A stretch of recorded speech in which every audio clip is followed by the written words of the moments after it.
Today, we are going to be presenting some Pacific works of art, starting off with a female deity from a small isolated atoll called Nuguru in the Caroline Islands, which is located in Micronesia, a region in the Western Pacific.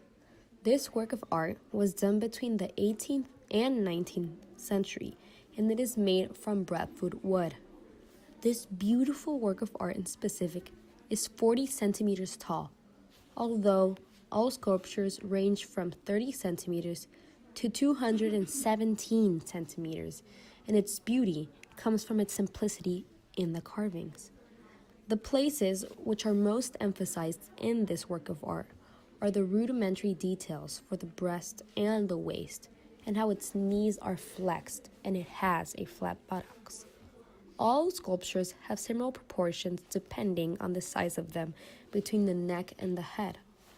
The eyes and the nose of the sculptures are either shown very discreetly with small slits or carvings, or are not in the work of art at all.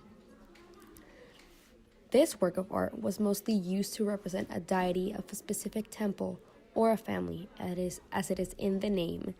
It was placed in said temples with decorations and was worshipped at a harvest festival with offerings and rituals that marked the beginning of the harvesting festivities, which would last for several weeks, offering the harvested food, wooden sculptures, and dances for the deity by many men and women alike.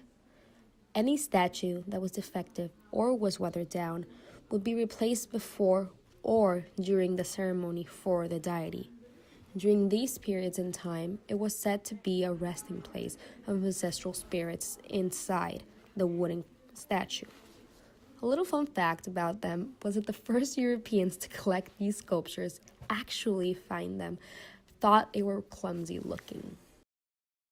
Using art to represent gods or goddesses was a common form of worship for the Pacific Islanders.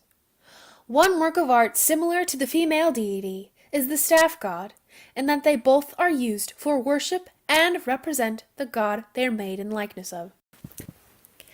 The staff god is a relic from Rarotonga, the largest of the Cook Islands situated in the South Pacific Sea. These large staffs, also referred to as god sticks, were worshipped by the people of the Cook Islands until their conversion to Christianity in 1827. The staff god itself is a large wooden stick wrapped in bark cloth, which was then filled with red feathers and pearl shell, which represents the manava or spirit of the god. The bark cloth wrapped around the staff is meant to protect the mana or power of the spirit, represented by the feathers and shells inside. At the top you can see a small carving of what looks like a head with a small feather earring. This particular one is speculated to be Tangaroa, who is the creator of all gods and goddesses, although not much is known about the function. This work of art uniquely combines both male and female elements of Pacific art by combining the bark cloth, which was typically made by women, and the carved wooden staff, which was made by men. Under the head are small heads, also in profile, which all appear to be male. Opposite the smaller heads, on top of the wooden carving, is thought to depict women in childbirth. This use of both male and female elements, in both the creation of the work and depicted in the staff itself, gives us, in the end, a beautiful piece of art that captures the culture of the Cook Islands. Chiefs of the Pacific Islands were often greatly revered by their people. One good example of this is Tamati Wakanene, whose painting shown in this work of art holds the actual spirit of the chief himself, similar to the staff god, which holds the mana or power of the god in the work itself.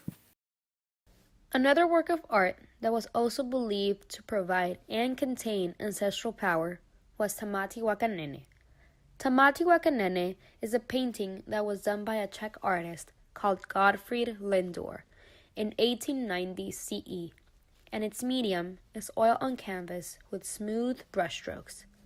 This painting was a portrait of the Maori chief and most glorified warrior, Tamati Wakanene himself, and in the painting he has a kiwi feather cloak and a green stone earring, to symbolize his power and greatness. He is also painted on with tamoko, which is a Maori tattooing.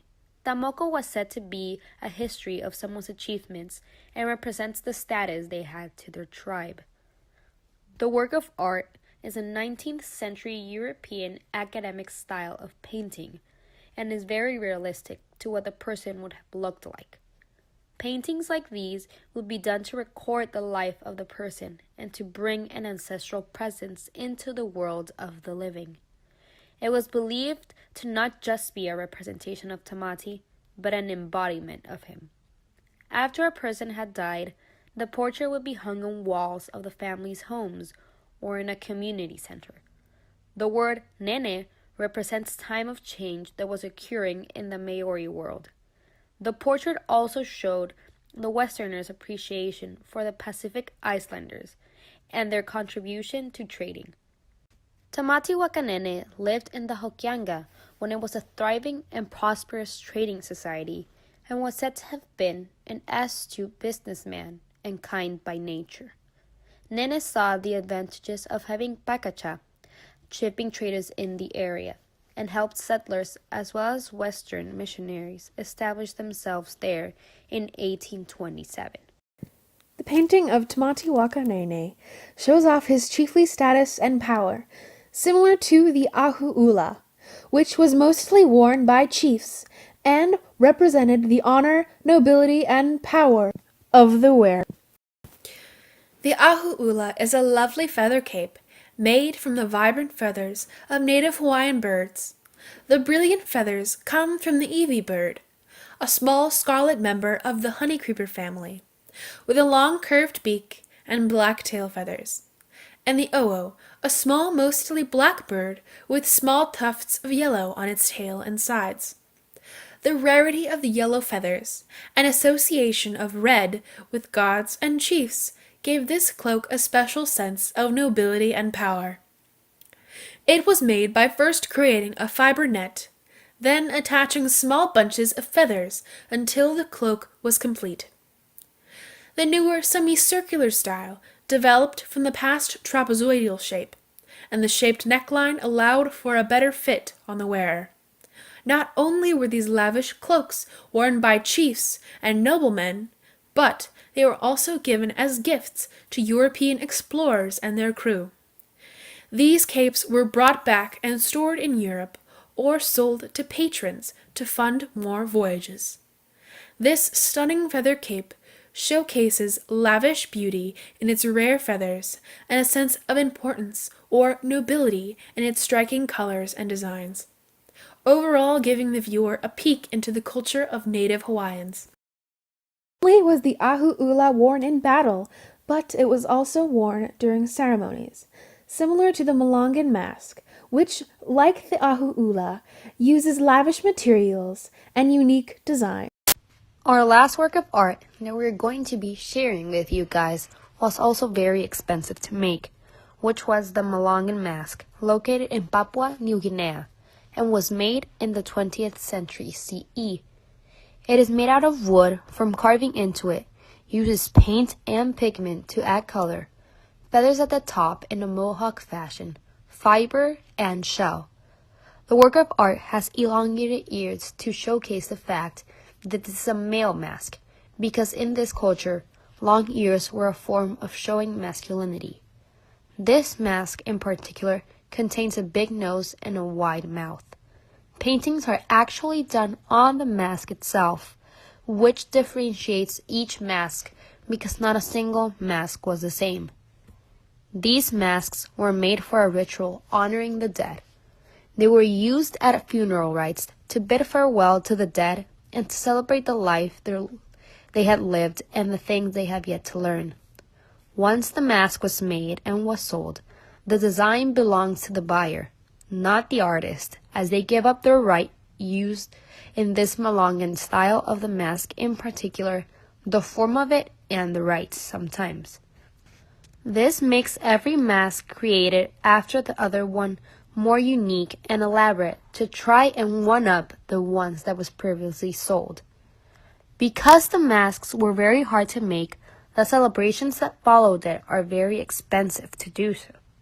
Many of the masks are made to use in multiple of these celebrations that they had, because of the price of the entire thing, taking into account the feasting that is accompanying the rituals and all the masks themselves. Thanks to this, families were waiting to make one big celebration for all the deceased family members and save money. The funeral rites could take place months after the person or the people had deceased, depending if the ceremony was made for one person or many.